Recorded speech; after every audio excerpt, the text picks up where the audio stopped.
Hello and welcome to all our viewers in Nigeria and around the world to News Cycle on Global Television. We are live in the nation's capital, Abuja. I am Anthony Momodu. The President, Bola Tinubu, on Monday suspended the Minister of Humanitarian Affairs and Disaster Management, Betta Edo, following widespread anger over an alleged 585 million naira scandal. A statement by the Special Advisor of Media and Publicity to the President, Ajuri Ngelale, said President Bola Tinubu suspends the Minister of Humanitarian Affairs and Poverty Alleviation, Dr. Betta Edo, from office with immediate effect. Tinubu on Sunday directed a comprehensive inquiry into the alleged 585 million naira scandal in the Federal Ministry of Humanitarian Affairs and Poverty Alleviation. Similarly, President Bola Tinubu on Monday directed the chairman of the Economic and Financial Crimes Commission, Ola Olukoyede, to investigate all financial transactions involving the Federal Ministry of Humanitarian Affairs and Poverty Alleviation. Dr. Betta Edo was the minister in charge of the ministry until the president suspended her on Monday. Besides her suspension, Tinubu directed that the anti-graft agency to probe transactions of agencies under the ministry. This was contained in a statement by the Special Advisor on Media and Publicity to the President, Ajuri Ngelale. Edo came under criticism after a leaked memo on December 20, 2023 revealed that she directed the Accountant General of the Federation, Oluwatoyin Medin, to transfer 585 million naira to a private account owned by one Oniyelu Bridget, who the ministry claimed currently serves as the project accountant, grants for vulnerable groups. In a related development, the Economic and Financial Crimes Commission has invited the Minister of Humanitarian Affairs and Poverty Alleviation, Betta Edo, to its headquarters located in Jabi, Abuja, over an alleged 585 million naira scandal. The invitation came less than an hour after President Bola Tinubu announced Edo's suspension from office through the Special Advisor to the President of Media and Publicity, Ajuri Ngelale. The Anti-Graft Agency's chairman, Ola Olukoyede, had earlier recommended the suspension of the minister to the president to pave way for proper investigation. The commission swung into action immediately after the president ordered a thorough investigation into the alleged payment of 585.189 million naira grant meant for vulnerable groups in Akwa Ibom, Cross River, Ogun, Lagos states into a private account. The Minister of Interior, Dr. Olubunmi Tunji Ojo, will on Monday launch the first online portal for passport application in Abuja. According to Tunji, an online passport application platform has been established for both international and Nigerian applicants. The minister said the automated application system was 99% done, adding that the process would include uploading passport photos and supporting documents, stating that Nigerian applicants who want 32-page passports with 5-year validity would pay 25,000 naira, while those who want 64-page passports with 10-year validity would pay 70,000 naira. Meanwhile, foreign applicants who wish to apply for passports with 5-year validity period and 32 pages will pay $130, while those who prefer passports with a 10-year validity period and 64 pages will pay $230. The Supreme Court on Monday dismissed the appeal by the People's Democratic Party and its candidate in the Benue governorship election, Titus Oba. The Governorship Election Petition Tribunal and the Court of Appeal in Abuja had affirmed the election of Haised Alia as governor of Benue State. Not pleased with the judgment, Oba approached the Apex Court for redress. Alia of the All Progressive Congress was declared the winner of the state's governorship election in March 2023. Alia, who is a Catholic priest, was also given a certificate of return by the Independent National Electoral Commission, INEC. The INEC returning officer, Professor Farouk Kuta, said the APC candidate polled 473,933 votes to defeat his closest rival, Titus Oba of the People's Democratic Party, who scored 223,914 votes. 5 persons have been confirmed dead and 30 others rescued in a boat accident that occurred in River Niger around the Miata Anam in Anambra West local government area of Anambra State. It was gathered that the boat was sailing from Kogi State to Anambra through the River Niger before it got capsized at the Miata banks of the river. The incident happened on Sunday morning. Though the deceased persons have not been identified, they were said to hail from the riverine part of Kogi State and were traveling by water to Onitsha for various businesses. Most of the victims were children and women. Rescue operators who arrived at the scene some moments later dived into the waters and recovered their lifeless bodies, and they were deposited by the bank of the river. They were able to count over 10 lifeless bodies as rescue operations were still going on. The Medical and Dental Council of Nigeria has warned doctors against denying patients access to healthcare services during strike actions. The registrar of the MDCN, Dr. Tajuddin Sanusi, disclosed this in a letter dated January 4, 2024, and addressed to the Committee of Chief Medical Directors and Medical Directors of Teaching Hospitals, Federal Medical Centers, and Specialists Hospitals. The registrar said the new rule is based on the recent penchant of registered practitioners to engage in industrial action, including strikes to enforce their labor rights. According to the letter, patients on admission must not be discharged merely because of the strike action. It added that the accidents and other emergency remained open and manned by practitioners who had been scheduled on rosters based on the provisions of the Medical and Dental Practitioners Act. Former Minister of Humanitarian Affairs and Disaster Management and Social Development, Sadiya Umar Farouk, has arrived at the office of the Economic and Financial Crimes Commission, EFCC, to offer clarification concerning her stewardship. Umar Farouk arrived at the headquarters of the EFCC to honor the invitation by the anti-graft agency to offer clarification in respect of some issues that the Commission is investigating. The former minister had earlier indicated her readiness to honor the Commission's invitation. The EFCC is investigating money laundering amounting to more than 30 billion naira in agencies her ministry supervised during the Muhammadu Buhari's administration.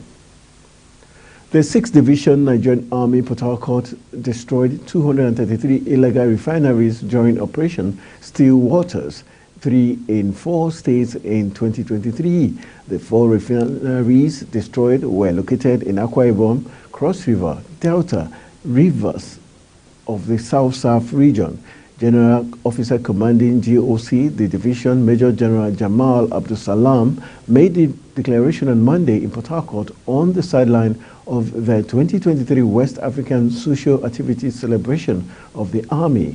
Abdul Salam assured that the Army would consolidate its achievement in 2023 to 2024 to enable the federal government to attain its set target for crude oil production in 2024. According to him, the Army can only meet expectations if troops remain dedicated, focused, and committed in its discharge of their collective responsibilities, noting that troops also impounded 72 trucks and other vehicles and recovered more than 356 arms and ammunition during that period. The National Agency for Food and Drug Administration and Control, NAFDAC, has notified the public about 5 contaminated syrup allegedly going around in World Health Organization regions. The notification signed by the Director General of the agency, Professor Mojisola Adeyeye, in Abuja on Monday. The agency listed the WHO regions to include America, Eastern Mediterranean, Southeast Asia, and Western Pacific. It stated that the 5 oral liquid dosage forms, syrup and suspension, were also detected in the Maldives and Pakistan, and that some of the affected products have also been detected in Belize, Fiji, and Lao People's Democratic Republic. The agency listed the syrups as Allego syrup, Amidon suspension, mucorid syrup, Ocofin suspension, and Zincel syrup, adding that a total of 23 batches of the product are affected, and the stated manufacturer is a Farmix Laboratories Limited, Pakistan. The routine screening detected potentially unacceptable amounts of diethylene glycol and ethylene glycol as contaminants. Lagos State government has urged the waterways users and stakeholders on the need for patience and calm following the purported Supreme Court judgment over the control of nation's waterways, particularly in the state. The State Attorney General and Commissioner for Justice Lawal Pedro SAN made the urge on Monday in a statement while reacting to an earlier press release by the National Inland Waterways Authority, NIWA, on Supreme Court judgment. Delivering its judgment on the suit concerning the dispute, a 7-member panel of the Supreme Court led by John Okoro said it was unlawful for the state government to seek to control the nation's inland waterways. In the lead judgment written by Okoro, the Supreme Court held that existing laws confer exclusive control of activities in the inland waterways on the federal government through its agencies, the NIWA and the Nigerian Maritime Standard and Safety Agency, NIMSA, and no other tier of government. The Lagos State government had created the Lagos State Waterways Authority in 2008 for the management of its waterways. You're watching News Circle live from Nigeria's capital, Abuja. We are on Star Times channel 276. Kindly follow us on all social media platforms using @Global TV NG and other handles now showing on your screen. News Circle continues shortly after this break. Please stay with us.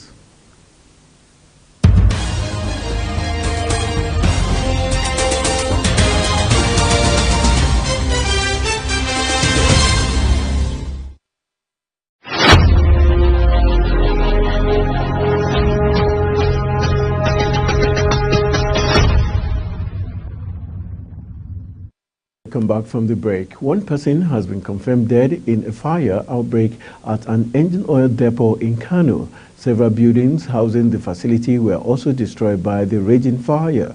The depot is located at the Hotoro Eastern Bypass. Firefighters from the state fire service rushed to the scene to put out the fire as residents of the area fled for safety. According to an eyewitness, the fire outbreak occurred at an oil tanker loaded with oil arrived at the facility. Details on the level of damage caused by the fire were still sketchy. The Taraba State government has announced plans to reintroduce history as a subject in the basic education curriculum in schools in the state. The state governor, Abu Kefas, made this known when he hosted journalists to a dinner in Jalingo, Taraba State. History was removed from primary and secondary education curriculum in 2009-2010 academic session. In November 2022, the federal government reintroduced history as stand-alone subject in the basic education curriculum in Nigeria 13 years after its abolition. The governor noted that in no distant time, primary school teachers in the state must be first degree holders, while secondary school teachers must have a minimum of master's degree to enhance the quality of education in the state. The Minister of Agriculture and Food Security, Senator Abubakar Kyari, has vowed to eradicate all forms of round-tripping and poor farmers' data in the sector, including other impediments negatively impacting food security and production. The Federal Ministry of Agriculture and Food Security is fully committed to addressing the issues of round-tripping and poor validation of farmers' data, he said. Kyari stated this in his address during the visit of the governor of Jigawa State, Umar Namadi, at the headquarters of the ministry. He also acknowledged that this could be achieved through collaboration with state and local government, traditional rulers, and non-governmental organizations. He further stated that with stringent measures put in place, the distribution of farm input will be done transparently and the targeted farmers will receive them. And on the foreign scene, 2 Kung Fu coaches were handed death sentences in China on Monday following their arrest last year for a 1997 poisoning that killed 7 children. The men planted rat poison in food at a martial arts school in China's eastern Anhui province due to a business conflict with its boss, and then evaded prosecution for nearly 26 years. Defendants Fu Ziji and Zhu Zilin were each sentenced to death for the crime of poisoning by the Intermediate People's Court in the city of Ma'anshan, according to an online statement. The court stated that around 1994, Zhu and another man, a son named Peng, entered into a dispute while running competing martial arts schools in the area. The 2 defendants then conspired to retaliate for their grudges by pouring 2 packets of rat poison into the food at a Peng school on June 29, 1997. The 2 culprits were identified by authorities as suspects but were not arrested until May 2023. Fu in Fujian province on the eastern coast and Zhu in southern western Guizhou province. The number of people unaccounted for at Japan's New Year's Day earthquake more than tripled on Monday to 323, while the death toll rose to 168, according to local authorities. A heavy dumping of snow, meanwhile, complicated relief efforts a week after the 7.5 magnitude quake, with more than 2,000 people still cut off and many others lacking power or forced to take shelter in crowded emergency sites. A new list published by Ishikawa Prefecture in central Japan on Monday showed the number of missing people soaring from 31 to 281 in Wajima, one of the worst hit places, where the quake flattened dozens of houses and a major fire devastated a large area. In the prefecture's city of Suzu, a woman in her 90s managed to survive 5 days under the wreckage of a collapsed house before being saved. The regional government warned that days of rain increased the risk of a further landslide, while the fresh heavy snow, more than 10 centimeters in places, could cause more buildings to collapse under its weight. In business, the United Nations has said that Nigeria's rising debt, increasing inflation rate, and its impact on the welfare of the citizens put the nation at risk of declining economic growth in 2024. The United Nations made this known in its World Economic Situation and Prospects Report for 2024 project on Monday. Nigeria's inflation rate stood at 28.2%, with the debt profile of about 87.38 trillion naira by the second quarter of 2023 from 49.85 trillion naira in the first quarter, which amounts to about 75.35% increase, according to the National Bureau of Statistics. The United Nations also estimated an increase in Nigeria's growth rate from 2.9% in 2023 to 3.1% in 2024. According to the report, Nigeria's policy reforms enacted in 2023, especially in the hydrocarbon sector, contributed to a moderate improvement in the country's growth prospect for 2024, with the 3.1% gross domestic product growth forecast. Policy reforms enacted by the government of Nigeria in 2023, especially in the hydrocarbon sector, have contributed to a moderate improvement in the country's growth prospect for 2024. The Central Bank of Nigeria has paid $2 billion to clear a part of its backlog of matured foreign exchange obligations to the deposit money banks. Reports have put CBN forward contract obligations to banks at $7 billion. The delay in the payment of the debt has been said to be responsible for the current volatility in the forex market, a situation that has led to the falling value of the naira against the US dollar.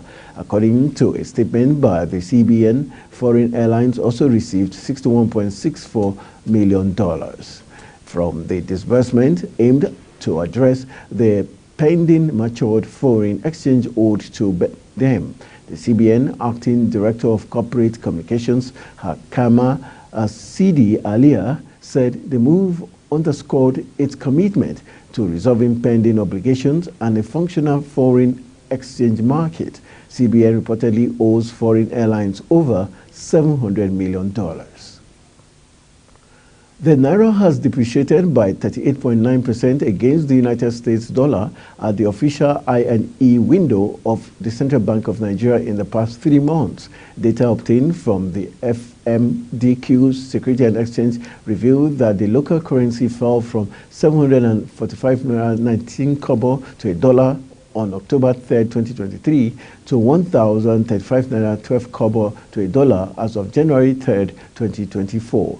While the Naira depreciated from 471 naira to a dollar to about 700 naira to a dollar at the official market shortly after the announcement of the exchange rate unification policy of the CBN in June 2023. The local currency had fallen further in the past few months to over 1,000 naira to a dollar. At the parallel market, the local currency has been trading around 1,220 naira to a dollar in recent weeks. Specifically, the Manufacturers Association of Nigeria, Lagos Chamber of Commerce and Industry, as well as the Nigerian Association of Small-Scale Industrialists, said their members were already scaling down operations over the development, a situation that might lead to the sacking of more workers.